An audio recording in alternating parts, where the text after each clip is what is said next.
Sir काय सांगाल, शहर पोलीस स्टेशनमध्ये काही गुन्हा दाखल झालेला आहे ज्यामध्ये काही पोलीस कर्मचाऱ्यांचाही सहभाग असल्याचं सांगितलं जातंय. नक्की काय गुन्हा आहे, काय विषय सगळा?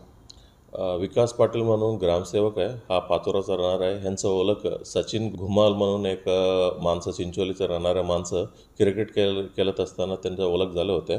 सचिन धुमालांनी हा ग्रामसेवकाला सांगितलं की तुम्ही जर पैसे आणला 2-3 तासात म्हणजे त्यांनी तिप्पट करणार, 1 लाखाला 3 लाख होईल, असे त्यांनी आमिष दाखवले होते.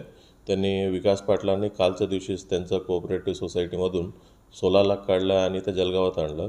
हा धुमालने जळगाव रेल्वे स्टेशनकडे नेलं आणि सांगितलं की म्हणजे ही जे काय 16 लाख माझ्या हँडओव्हर करा.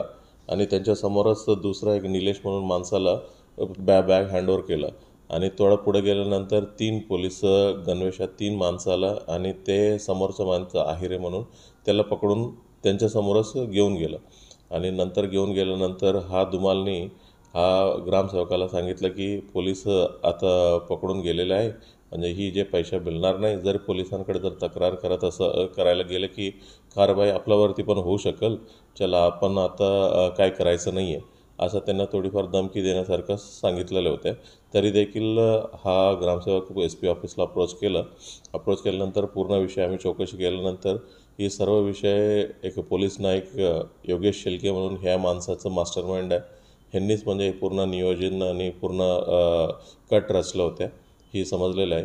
हे 3 कॉन्स्टेबल जे कोणी तिथं येऊन म्हणजे हे पैसे आणि ते माणसाला घेऊन गेलं, तिन्ही आमच्याकडचं नियुक्ती असलेलं पोलीस आहे. एक योगेश शेलके, एक ग्रेड PSI मेढे आणि पोलीस नाईक दिनेश भोये, असं 3 कर्मचारी आणि त्याच्यासोबत 2 आरोपी आहे, जे सचिन धुमाल आणि आहिरे, असं 5 आरोपींना आम्ही अटक करण्यात आलेलं आहे आणि त्यांच्याकडनं 16 लाख रुपयाचं जप्त देखील करण्यात आलेलं आहे.